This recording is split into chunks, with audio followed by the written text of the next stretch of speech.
Hey, thank you so much for listening and for watching the Pastor's Perspective program. My name is Brian Perez, Pastor's Perspective, sponsored by Calvary Chapel, Costa Mesa. And answering your questions today in the studio are Brian Broderson, the senior pastor of Calvary Chapel, Costa Mesa in Southern California, and author and apologist Dr. Bobby Conway from the 1 Minute Apologist channel on YouTube is here.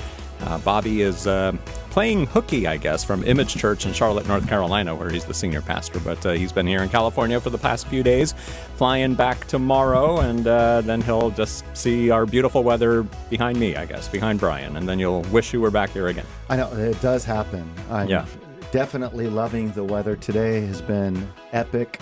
It's just such a beautiful day. So I think what I plan to do tomorrow is I'm going to pack the weather up in my suitcase, and I'm just going to take it to North Carolina. Good idea. Unzip it and let it be. Yeah, it might work. And if it doesn't, well, yeah, it probably won't. Brian, how are you? I'm good. You probably still have decent weather in North Carolina, right? Yeah, the weather is actually really beautiful like in at the this fall, time. You guys have nice fall weather. Absolutely. And fall's beautiful. You're driving and the leaves start falling off. For me, I can fall into a state of PTSD because that just means winter's coming. So like my wife loves it. She's like, oh, the pumpkins and the fall and the leaves. I'm like, yeah. I almost know what's coming. So I have to just learn. Like, this is no joke. I've literally been doing some mindset work about the day's going to get shorter and colder. And I just got to be okay with that. Like my inner world should not be adjusted because of temperatures and shorter days. Yeah. But it's crazy how the weather can affect me. Like sitting outside on an 82-degree day like today, it's like a balm to my soul. In the same way, the other one is like a... Yeah. So many spiritual analogies in that. I don't know. Yeah. Well, when we lived in London in the wintertime, the dead of winter, the sun would come up about 8, a little bit after 8, and it would be pitch black by 4. Did that affect you sometimes? Well, sometimes I just forget to change out of my pajamas, It's like I would... Right, yeah. All of a sudden it's nighttime again. It's like I never even got to put on any clothes today. Yeah. So, yeah. Well, that's what I'll do then this winter. Thank you. I'll just stay in my PJs. Get yourself a good set of pajamas. Flannels. Then when we see you on camera, you'll be wearing your PJs. That's right. That'll be great. All right. So 888-564-6173 is the number to call. If you were listening yesterday and the day before, we told you that Dr. Lou Wing was going to be on the program with us in the studio, but something happened and he wasn't able to come in. So we're trying to get him on Skype at least. Yeah, there was apparently there was a car accident on the freeway. Okay. And so he was just, stuck in traffic and finally figured he's never going to make it up. So turned around and went home. And now he's stuck in traffic on the internet trying to figure out how to get on this road to Pastor's Perspective. So, yeah, I'm sure we'll get it sorted out here pretty soon. So. Very good. Yeah. So anyway, Dr. Lou Wing, Lou is a microbiologist. He has consulted with some of the world's largest pharmaceutical companies, things like that. He's been involved with the production of the vaccines and, working along all the way. Lou's been on the program a number of times before, especially in the, the first 6, 8, 9 months of COVID. We had him on like every Friday. Pretty regularly. Yep. And we haven't had Lou on for some time, but he reached out to me the other day and said, hey, we should do a program. And I was actually thinking that we should do a program so that it's confirmation. Yeah, it worked out perfectly. So we want to talk about, COVID. I saw a great thing in the news today, which is a 25% decrease in COVID cases across the country, which was really nice. And there was the subtitle there, has the variant, has it peaked? So thinking maybe this variant, what's it called? What variant? The Delta? Delta, yeah. The Delta variant, asking if it's peaked because of the decline, which would be really fantastic if that were the case. I remember hearing about one a few weeks ago. They were starting to talk about the Mu variant. Yeah. And it's just like, really? And now you don't hear about it anymore. Yeah. So Yeah.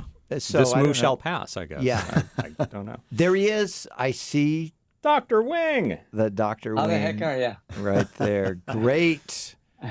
Good to Hey. see your face. Yeah, it's good to be seen. Sorry, Yes, I can see your faces. Yes. sorry you had to brave the traffic jam on the 5. Mm-hmm. You know, that's another one of those wonderful, unpredicted moments. And it's almost like there's something happens when there's a divine protection from going into Orange County. I don't know what it is, but some of those kind of moments just happened. Yeah, there's probably a little too much freedom here. You wouldn't be able to really handle it. Because we are the free county. Well, that's one thing Bobby's Yes. not going to miss when he goes back to North Carolina is the traffic here in Orange County, right? You know what's crazy? I feel like the traffic is worse where I live in the Lake Norman area of Charlotte Really? than in Orange County because Wow. the road systems weren't prepared for it. At least in a lot of places in Orange County, you had some master planning going on. Well, I don't know about that. Well, Mission Viejo, Laguna Niguel area. The 405. What is the 405? What do they call the 405? What You can is get it, stuck like in traffic 405 hours. Yeah, 405. Yeah, okay. but what do they call it? Like it's Armageddon? There's an Armageddon play off of. There's some Armageddon connection with the 405. Carmageddon? Carmageddon. That's it. Okay. Armageddon. And you Yes. notice the 405 from say the John Wayne Airport up to the Long Beach Airport and even beyond. Oh, that's got to be. There's yeah. construction. It's Yeah. endless construction going on. Yeah. And now they're doing construction right out in front of our church. Have you noticed that? Yes. Like, you can't even do a U-turn there anymore. Right. It's what is the world coming It's to? Lou's fault. Yeah. Well, you know what? blame it on I'm Lou. just saying, all I can tell you is that San Diego's finally got an operable trolley that goes all the way to North County now. No So kidding. we're transporting people. Oh my goodness, looks like Disneyland. When you come on the 5, you'll see it's done. It goes And to North we're- County. Where does it drop you off in North County? Well, I mean, quote unquote, North County, University City area. But Okay. so the that's South North continuation of County. the track is going to go, it's kind of, I mean, relative to Imperial Beach. Yeah. It goes up to UTC, and yeah, it's done. It's going to be a great way to transport all those that are coming across, to let them have at it for the whole county. Yeah. So Yeah. Well, tell them just to extend it right up to Newport Beach. Yep. We'll make use I'm of it. sure that. See, yeah. that's where that train that our governor friend is building. That's what they should have done, like a San Diego to Orange County thing instead of a Bakersfield to. Yeah. San Francisco. Yeah. Yeah. Yeah. Right. Yeah, it's where Okay, everybody needs so- it. Yeah. So, Dr. Wing, Yeah. how are we doing in the fight against COVID-19? Well, it's really interesting how phrases that I've used in the past of, listen to the science and try to stay as objective as we can. And, as believers, we're called to follow the Holy Spirit and His Word. And, that whole spiritual endeavor that we are in walking with Jesus.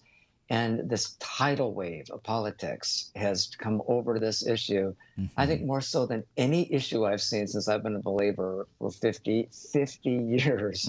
And this is one in which I believe the enemy has done everything he can to cause a spirit of fear beyond words. I mean, literally, it's like something happened with the anti-vaxxers that just was this, horror that they would hear about adverse events. And some of the ones that I've heard, absolutely astounding. And I go to different churches and, I'll find myself cornered by people, condemning me for ever supporting this, anathema. And I really think it's important to make it clear not only what's in the vaccine, what has been seen with the adverse events, and some of the evidence.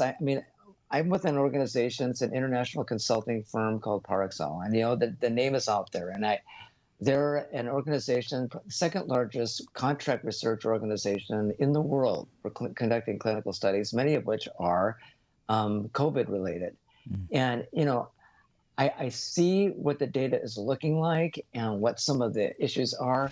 And yet, you know what? It doesn't matter. And in so many cases, because people will come with classic texts that will come sort of not to me directly, but go around me to different pastors. And, the pastors will come and, I've had a number of East Coast pastors calling me to say, this is all part of the global network. I knew you guys would do this. I went, oh, you got to be kidding me. That happened. Okay. So I see it as, honestly, it's close as I can stay to Jesus for this process and be honest to him with what I've seen just from data. And I'm just saying with data, this is really what's I believe should be driving our decision whether to be vaccinated or not. Yeah. And let's not die on that hill. There are plenty of other hills that we can die on. This is one that we don't need to. Yeah. And it shouldn't take you off the mission field. It should not take you out of ministry. Yeah. It should not cause you to leave a church because a pastor is that. So many of those issues that are coming up, even people that are falling away, made the excuses, well, you know what? They're not masked in their church, Yeah. So all that to say is... Yeah, well, let's talk just about vaccines in general. Yeah. And Cheryl was reading me something a while back, and I think it was surrounding the polio vaccine, and it was talking about how Christians were so thankful when the polio vaccine was finally invented, and there was all kinds of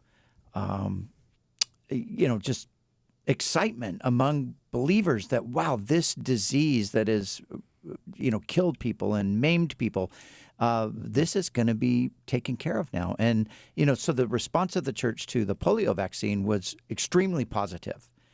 And so, we, Lou and I, we're close to the same age. So, I went to public school, got vaccinated, did all of that stuff. Sure.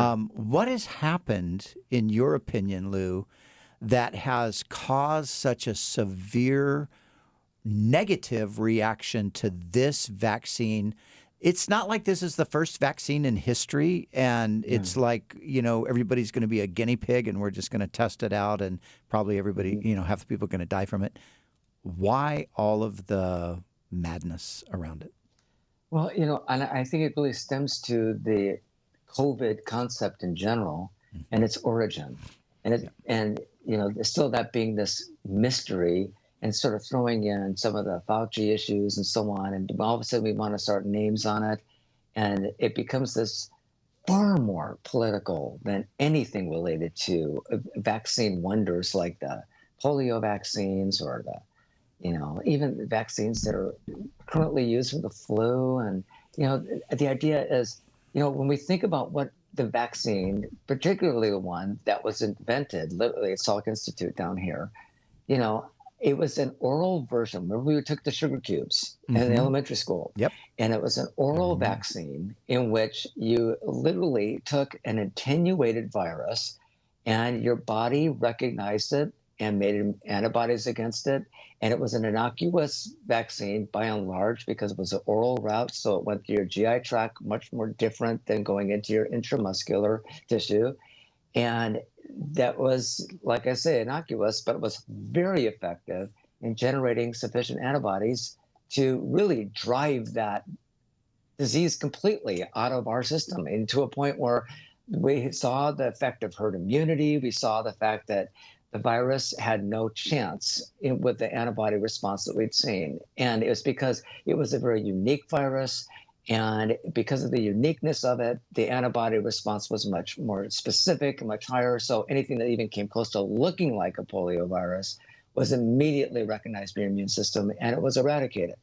The challenge we're dealing with COVID or coronaviruses is that they're as numerous as any other cold virus, meaning that your immune system sees it, recognizes it, but has a fairly low level of recognition because its frequency, just like adenovirus, varies within, like we talk about cold season, we talk about, cold types of flus and so on, or, viruses. They're much more of a lower level, and they're seen at a greater frequency by your immune system.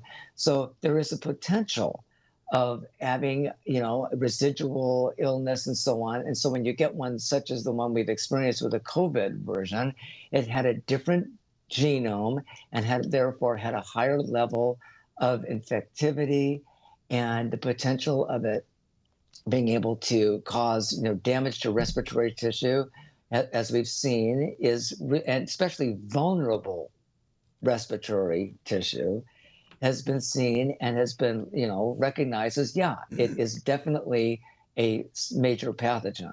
The real issue, though, is that the type of vaccine that we're using, and, this is what makes it such a challenge, because it is literally probably one of the most novel and laudable versions of what you would really consider to vaccinate an individual with, because you're not using a virus to do it like you did with the polio vaccine or even the flu. You're using the components that make up a piece of this virus so that your body only makes antibodies against that one piece. And that one piece is the lock and key mechanism that gets the virus into those respiratory cells. So it's extremely potent in light of that. So having this vaccine is, I would consider, a really extraordinary scientific achievement. And it was just from a scientific perspective. And then that technology now has been spread into the biotechnology community.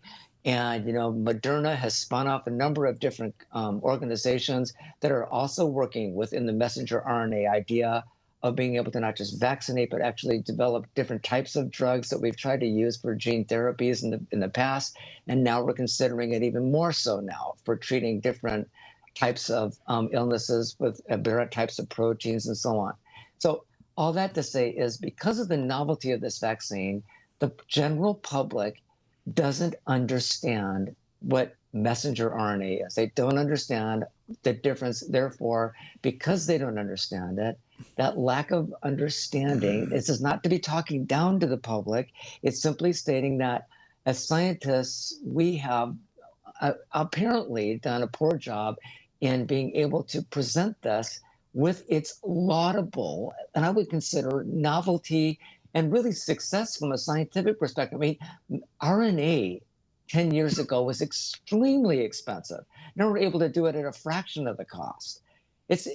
And all that to say is that because we now brought the cost down, because of the specificity that's involved with this, it is nothing short of a miracle that we're able to generate a vaccine in the duration of time. And even when we call it an emergency use approval, it's simply because different groups that have been not neglected, but have not had the data analyzed for, like pregnant women and children, those are the studies that usually take most of the time for clinical or market approval. So to move this through the regulatory process at a more rapid pace, those two groups have had data that has been coming in gradually, but it put it into an emergency use only because all the data had not been completed and is still in the process of being completed. So most vaccines usually take 5 to 7 years to actually have an approved version of the vaccine. So does that help, or is that just more confusion? I mean, I'm not trying to sell anybody anything. I'm just telling you that this is really what it is from the science world. Yeah. Yeah. So. And I think a few things. Let's just kind of go. We can kind of go down the list, and Bob, if you got any thoughts, you throw those in there too. But I mean, this is kind of a no-brainer, but I will say it anyway. The vaccine is not the mark of the beast, nor is it a precursor to the mark of the beast. And like I said, it sounds like a no-brainer, but there are people, good people, sincere people, who have actually bought into that idea. Mm-hmm. And I was talking to a person a couple of weeks ago, and they were telling me about another person who had taken the vaccine because maybe it was work-related, and I don't remember why they got the vaccine. So they went ahead and got the vaccine, but then afterward they were going through this anxiety over maybe they actually took the mark of the beast.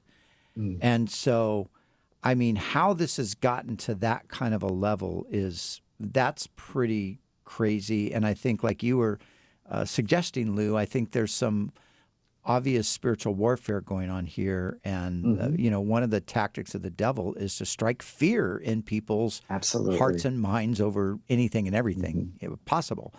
And so, I've answered this question a number of times. The mark of the beast is a very specific thing.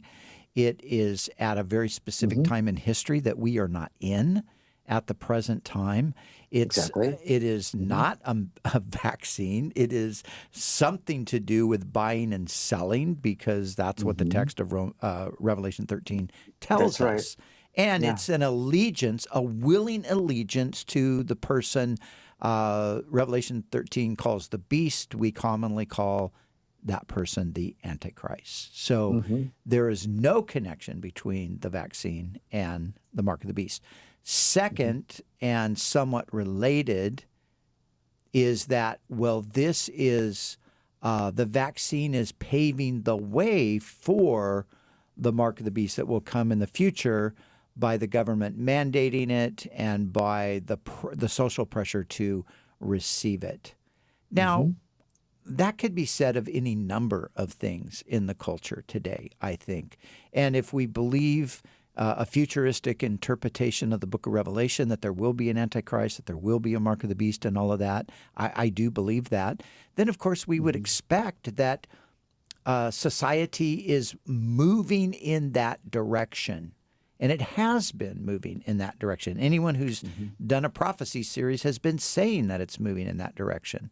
But moving in that direction, that's been going on for 100 years more. But, we could probably track it clearly for the past 100 years, and we're still moving in that direction. But it doesn't mean that it's just around the corner, because now there's a vaccine that's shown up, and people around the world are suggesting that, maybe even the government's going to have to force people to take it. Right. But, there's something along the lines of, and again, it's not a political issue, but it is something very interesting that in the government that we're living in now, and recognizing the necessity to have a crisis to solve.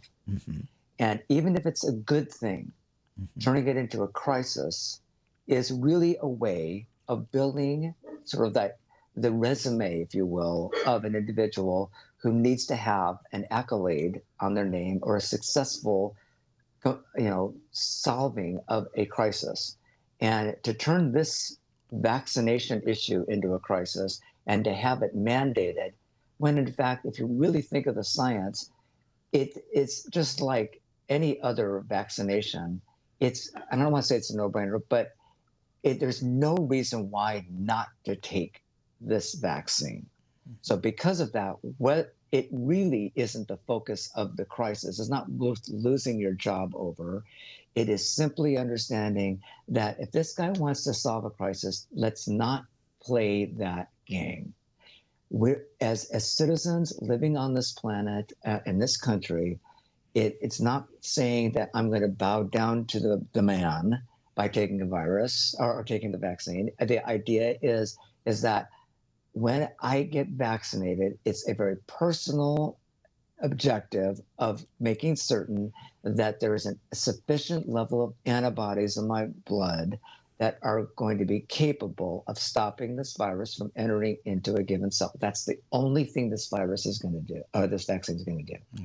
And because of the specificity, and really, oh my goodness, when people are talking to me about the different components that are in this, and they're saying, that they've never been tested before.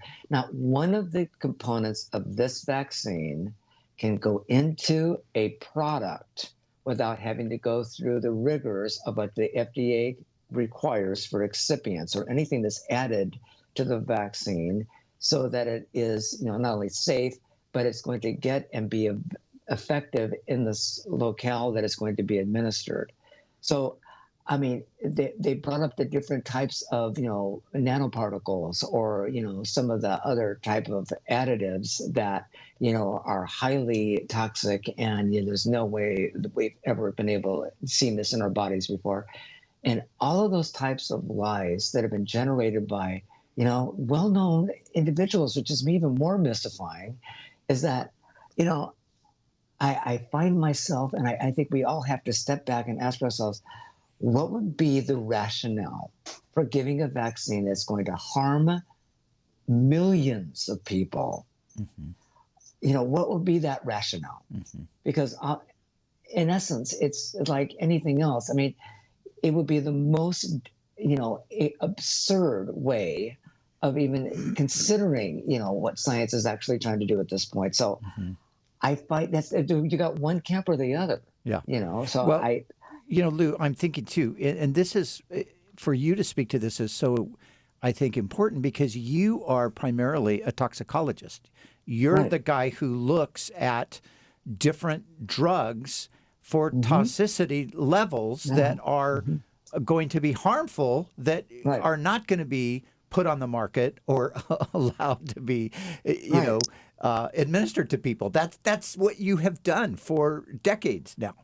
Decades, like 30 years. Yeah. And, polyethylene glycol at a concentration that is permitted by FDA is in many, many drugs, many. So that you take that off the table, that's one of the most feared of them all. And I got hammered on that one. So look at guys, if you want to go through, that's called the Inactive Ingredient Database on the FDA's website, and anybody can look at it, and you can see every single listed and known excipients that's in every drug, and it gives a maximum potency for each one of them. If a drug company does not follow the mandate of maximum potency or below that, you will get a refuse to file from FDA. That means that your drug is rejected. You have to go back and do a safety evaluation to determine whether that amount that you want to justify in your drug is possible. And if not, the drug is rejected. Many generic organizations suffer from this because they often want to add a novel excipient, or they want to add a little bit more because it makes them more soluble, and on the list goes on. And the FDA, that's one aspect that they're absolutely beyond religious on, that you cannot do that, and they will find it, and it will cause your drug to be rejected. And it's happened on many given drugs, and I've been a part of that many times. So I can only tell you that this vaccine is not even a drug. Vaccines aren't drugs. They're templates only. They're only designed to elicit an immune response. That's all they can do. They're not therapeutic benefit at all. You're not treating people of COVID. You're simply giving your body every opportunity to generate a very unique antibody that is going to stop it from infecting you. So it's putting more soldiers into your body, but more specific ones, targeted soldiers. That's all this vaccine is doing. Wow. So if you think you're going to get cured of COVID from taking it, that's not what it's going to do. So I'm not mad at you guys. I'm just trying to go back at you, but I just think it, it's something that has to be really clearly stated. Oh my gosh, I've had people walk into these meetings at times with masks on and saying like, and here you are standing in front of us without a mask on. How dare you? I'm like, anyway, so. Lou has all of the emotions of every person dealing with COVID wrapped up in himself. Yeah, you can see that. Bobby, any questions that you can think of that you think would be good? I mean, I guess the question that I can feel as a layperson in this area is, do you see any hope of us ever getting out of a COVID-based world where there's not going to be periodic boosters? And then what about the FDA for all of us who are skeptical about what they approve and disapprove of? That would be a twofold question. Excellent questions. Well, you've got 2 minutes to think of the answers, Dr. Wing, because we've got to take a break here on the Pastor's Perspective program, and we've even got some phone calls. We'll see if we can get to those. This first hour, we've got Dr. Lou Wing on the program. Next hour is when we'll answer your general questions, so keep that in mind. We've got Brian Broderson and Bobby Conway in the studio, and our guest, Lou Wing, the toxicologist and microbiologist. He's on Skype, and we'll be back in a couple of minutes with some more talk about COVID and the COVID vaccine here on Pastor's Perspective. 888-564-6173.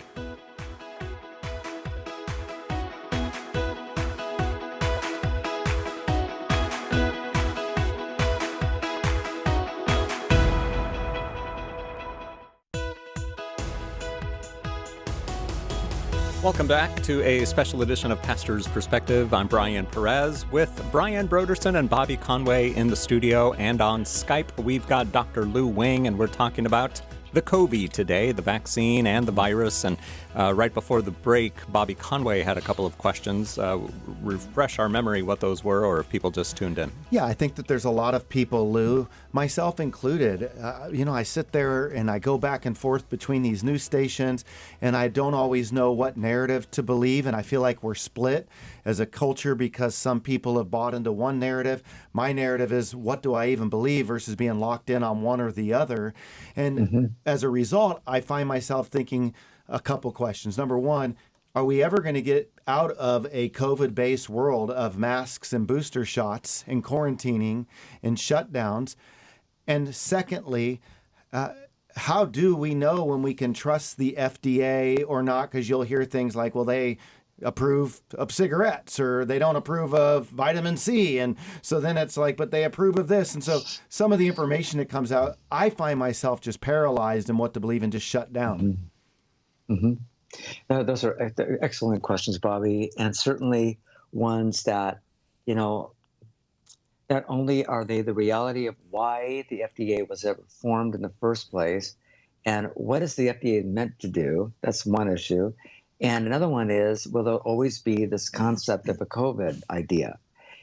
We're coming into an era in which the prevalence of having novel types of bioweaponry, the whole world that we're looking at in terms of gene therapies, and we have these new kinds of treatments for cancer called oncolytic therapy, where we can actually use viruses to actually, like the HIV virus, we can take its RNA out and we can,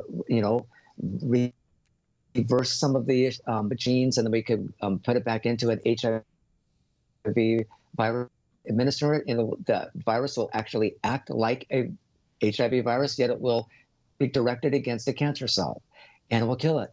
And so we're able to actually engineer viruses in very unique ways. Now, within all that, there's always the challenge of the wrong mix. And, just like what happened with the COVID vaccine or the virus, is able to leave the lab in some mysterious way.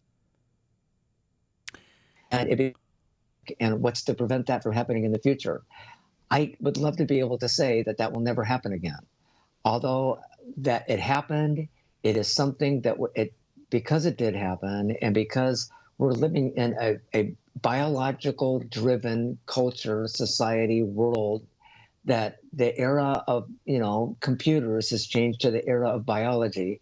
And we're encountering some of the most extraordinary findings, not only with DNA and RNA and so on, but because of that, it does nothing but, create that greater level of paranoia, because we're realizing how much we don't know and how much we're still discovering. And this discovery phase is happening at the same time as the therapeutic phase. At the same time, we're getting a vaccination, and we think we know everything about these molecules, when in fact, biology is always going to mystify us. We don't have definitive answers like we do in chemistry.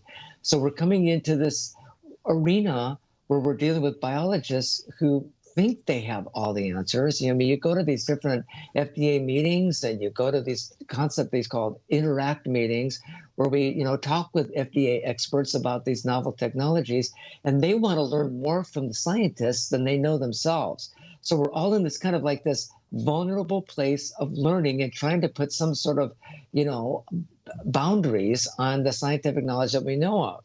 And the FDA, all they can say at this point is, well, we're not going to approve this until we have more data, more information. But when is enough data enough data? I mean, how many people are going to get infected with coronavirus, and we still have to wait for this vaccine? Can we accelerate it even more? So to accelerate biological types of drugs is going to come with a risk. And so that risk is going to intensify, I believe, in the next 5 to 10 years. And whether it's COVID or it's going to be another, other types of viruses, because we're bringing a greater level of permissibility of different pathogens, because we can actually utilize them as therapeutics when we're able to actually, do some genomics to these different types of pathogens and make them actually useful, then we're going to be coming into an era where we may not know all that we know about a virus and being able, what would happen if it actually did reverse its, pathogenicity and it became even worse, like what we're seeing now. So I'm not saying that to scare, but I am saying that to be aware and to recognize that, number one, we don't have all the answers and we don't have a definite answer to your question. Will we continue to see this? Based on the trends in biology, we just have to be on top of what we do know. And that's really how science drives the biologics world in general.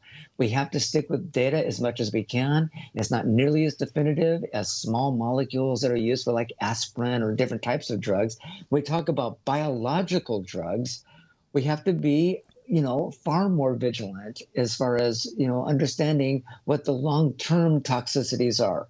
The recent guidance documents that came from FDA is all about long-term effects of gene therapy, for example, and to follow the patients out to 15 years post-dosing. So it's no longer looking at long-term as far as a year or 2 years. Now we're looking at 15 years. That's what the FDA has mandated, because we don't understand any of these off-target issues that may be occurring. And we don't know whether it's going to have effects on other types of cells. So all that to say is, yes, because I work directly with the FDA, I trust them, and I trust what's going on in this institution in general. And it's not like I have to, but I do because I work with them frequently on a daily basis, and I see the responses, and I see that their desire is to have safety as the primary outcome over efficacy. So they're far more interested in the safety of an individual. It goes back to the Hippocratic Oath, do no harm. And the whole objective of toxicology is understanding that threshold and recognizing what is allowed and what isn't. So every drug is going to have a different, the threshold dose depending on the disease. A later stage cancer will accept more toxicity than those that are, like early onsets of different types of diseases. So I say all that in light of the fact that, we have to have some parameters on this. That's why being a Christian in the center of all this, and I go back to that, is that thank you, Jesus, for Psalm 139. He does know every single cell in our bodies better than we'll ever imagine, and he made it. He designed it. And that's why, going from that root of our belief systems dispels the fear, regardless what are, really primitive types of ideas to think that we can harness this biology. It goes, back to Psalm 131. It's too great for us. So yeah, Lou, we've got some interesting calls on the board, and I think it would be good to go to some callers, because I think this will answer maybe people that haven't called but are listening. Maybe some of these things will answer. So our gal who does the social media also says that we're blowing up over there on Facebook and YouTube. So you guys try to call in. Maybe some of you on the phone are the people that are watching. But we'll start our time on here with Jeff. Now, because we have so many questions, get to your question as soon as we can so that we can get to as many of these as we can. And maybe Lou just do like a 2-minute answer or something. Jeff in California, what is your question for us today? Thanks for calling.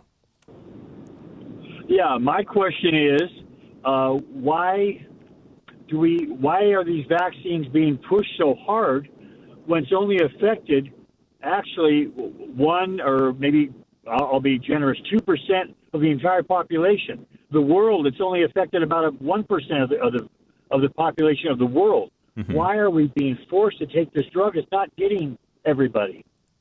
Lou? Right, yeah, and that's an excellent question. And again, it's a political answer, mainly because there is no reason to push it. The idea is that when a vaccine is available and it has this level of potency, the question really is, why aren't you taking it? And instead of thinking that we have to sort of, look at it as the government pressing it on us, we need to reformat that statement of saying, the purpose of this vaccine is to prevent a given virus from having its transmission in a society, period. And it's going to stop it because we're going to build our immune systems. That's all this vaccine is doing. And if the government wants to play on this as a forcible mandate, it gives the suspicion that there's something wrong with it. We can't let the government drive our fear.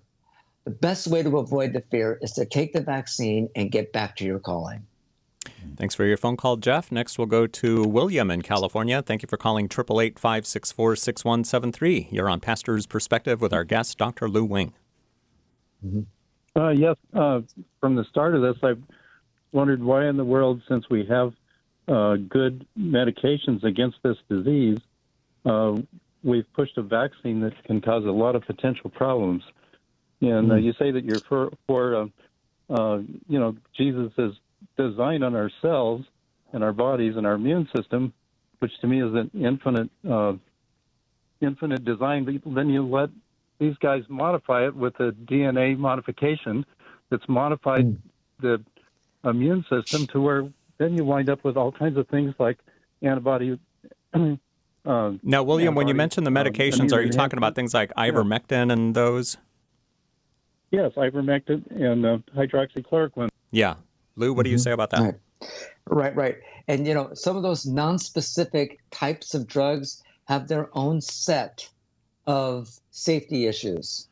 And those safety issues, if they're not moderated correctly, can become a problem. And I only say that in general as far as what those parameters can be. The idea behind the vaccine is that it's highly specific. It's targeted specifically for the cytoplasm of a cell, and it has no impact on the DNA of a cell at all. It's an RNA only. So it's important to recognize what the composition of this vaccine is because of its specificity and its target of where it goes inside of the body. It has no impact on the DNA of any cell. Lou, let me ask this, and it's kind of going off of what William asked. He's talking about, and obviously the DNA was part of it, and you answered that. But, I've heard from a number of people that, way many more people have had adverse reactions to the vaccine than they're letting on. I've heard numbers up in the tens of thousands of people have died from the vaccine.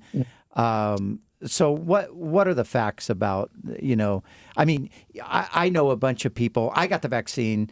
I got the Johnson & Johnson vaccine. I had nothing. I didn't even know I got a vaccine. Didn't even hurt my arm. Cheryl got it. She had a little bit. Her arm was sore. She felt a little lightheaded. A couple of other people in my family felt flu-ish. And a couple of people have had kind of sort of COVID symptoms. But what's the truth about the risk and the danger of these vaccines? Okay. Of the several million that have been administered, just saying, for the Moderna, Pfizer, and Janssen, the numbers are about, as far as adverse events are concerned, and these adverse events are reported by individuals. And most often, if reported by individuals, they go into a database, and that database is yes, it's available to the public, but they're different than adverse events that are recognized by the drug companies themselves. Doesn't mean that the individuals haven't, responded with what they're sensing, what they're feeling. But the point is that adverse events need to be addressed by the drug companies themselves. And that's why it's important to always contact, whether you had a Pfizer, whether Moderna or one of those, they give you a number to contact so that you can call them directly. That's how the adverse event is listed. Of those, though, when we look at the ones that are available now, in a study that just came out, literally, when they compiled the data for the different vaccines, it was a paper put out by a last name PRADHAN 2021. The title of the article is Comparison of the Adverse Events Between COVID-19 and Flu Vaccines. And they showed that the adverse events, the most prevalent is the injection site irritation. First. Secondly, we've heard other ones that are, with the headaches. They've had, this sort of like induced type of flu.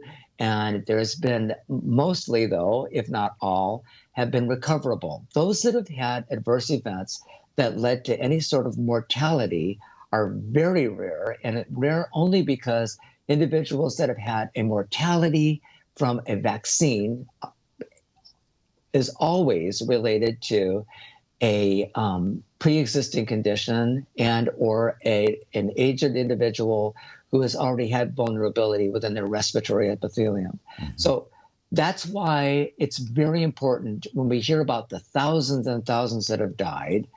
We've got to be very cautious about that, because you know what? That can spread like absolute wildfire. The percentage of these adverse events in light of the number of people that have been vaccinated is less than 0.01%. That's normal. That's extraordinary for a given drug. If you look at the normal drugs that are put on TV, the new ones that come out, I'm just saying for new drugs, listen to the adverse events that come up for a drug, okay? And those are what I would call adverse events. Yeah. So the adverse events that we're looking at here, you're going to get soreness. Yes, polyethylene glycol can cause some injection site pain. I get that. Understood. No problem. But it's recoverable. And over time, if you were to take an x-ray and look at, oh my gosh, my muscle feels like it's all eroded and all that, it's a response to your body is recognizing that it is a substance that's in, a location of your body that's going to cause some soreness. But it's the beautiful thing about your body is that it's really good at healing itself. Lou, so, anyway. I had a question as it relates to the vaccine, though, with the people who've already had COVID with natural immunity. So there's a lot of stuff out there like where I've heard, hey, if you get the vaccine, now you've compromised yourself more because you already had COVID. So how important is it for people to get a vaccine who've had COVID? Yeah, and that's, I think that was Diana's question, right, Diana? That's what you were going to ask? What Bobby just said? We're assuming it is. Okay, Lou, go ahead. Well, that's a really important question, though, because, obviously, oh my gosh, wow, I can't believe I just got an airlock. Oh yeah, if you've had COVID, here's a really important statement here. Your body has generated antibodies against the virus. Absolutely. But what you've done is you've created a lot of antibodies against all of the pieces of the virus, meaning that it isn't just the spike protein, it's all the pieces of the virus as well. So you've got a very heterogeneous population of antibodies. The ones that we want the most, the targeted antibodies, are against the spike protein. So by getting the vaccine, even if you have had COVID, is not only going to not hurt you, it's going to enhance your immunity. So I'm just going to say this, you don't have to get the vaccine if you don't want. There's nobody telling you that you have to.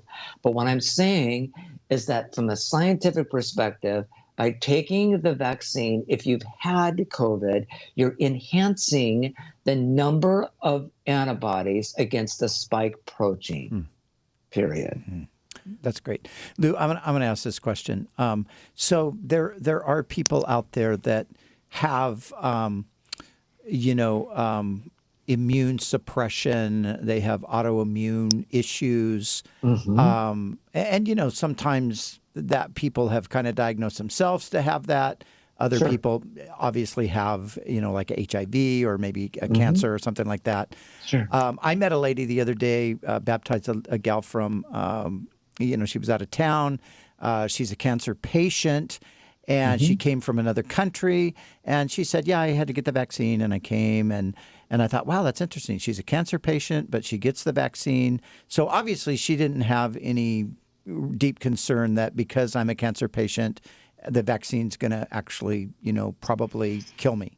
So what is the situation for people who have in some sense some autoimmune deficiency? Right. What do you say about the vaccine to a person like that? Right. And that's an excellent question because, these are referred to as idiopathic, meaning largely autoimmune disorders have a very difficult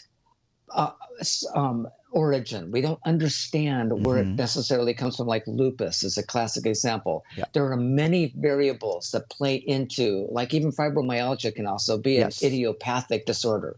And so when individuals are diagnosed with something like that, it can be very mystifying and frustrating because they never know what kind of a drug to take. And the last thing they want to do is sort of, irritate the process by taking, a vaccine that may or may not, kind of exacerbate that problem. Yep. When in fact, the vaccine is only going to go into cells. And this is all it's going to do, go into cells and make the spike protein, intracellular spike protein. That protein gets trafficked outside of the cell. It goes into your system. Now, here's the challenge, though. Sometimes, and I'm just saying this as a qualifier, is that when you have an autoimmune disorder, sometimes you generate antibodies, and those antibodies can be faulty. They can mistaken an antigen, such as the spike protein, as something else in your body. That is a very unique, very rare, extreme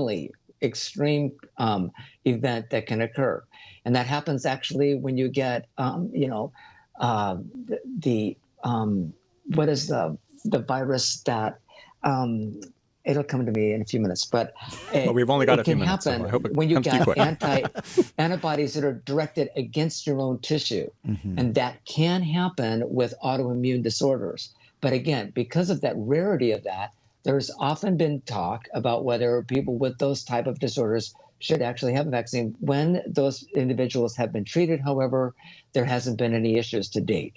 So I'm not saying if you do have them, but I also encourage you to talk to your physician about that too. Yeah, and I'm asking that for somebody, but I'm also thinking of myself, with a couple of decades of chronic fatigue syndrome and fibromyalgia, which is a related type of a thing.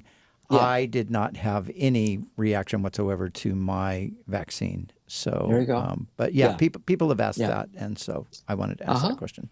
Yeah, good. Ginger in California. Let's see if how many more we can squeeze in. Go ahead, Ginger. What's your question?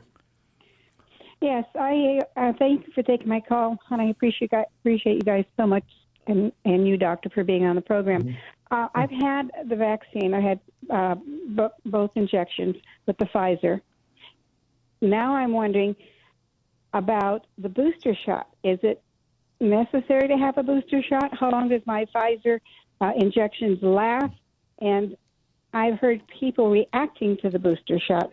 Okay. Lou, what do you say to that? Okay. So the booster shot has not been definitively required for the public in general. It's been only suggested for individuals that are either elderly and or have compromised respiratory systems. So at this point and at this phase, there's no definitive answer for the booster, whether it be for any of the variants that we're dealing with right now, because the variants apparently have comparable spike proteins, and therefore our current vaccinations, Moderna specifically and Pfizer, are fully protective of any of the variants that we've seen at this point. All right. Keith in California, go ahead. Hi. Thank you guys for having me on. So I guess my question is, how effective is the vaccine if we're still able to catch the virus and we're still able to spread it? We can be actually putting other people at harm who don't have the vaccine, because even though I've taken it, I can still catch the virus and I can still spread it. So it's almost like the vaccine prevents you from, I guess, going to the hospital, but is it really preventing us from spreading this virus? Right. Well, see, that's a great question, because, we are all carriers, but we have to remember that you're taking the responsibility by having that vaccine, and you have antibodies that are going to prevent it from entering into your cells. So you took personal responsibility to cover your own immune system, and that's laudable. And furthermore, any of the virus that's in your body that can't get into those cells is ultimately going to be eradicated. It doesn't sequester there for centuries and wait for you to become vulnerable to attack you. The idea is that, because we're trying to understand the clearance of the virus from our systems, and that's going to take time, having the vaccine is going to increase that probability, because it can't get to what it needs, and that it needs to get into a respiratory cell to replicate. So because it's not able to replicate, it's not able to complete its life cycle. Wow.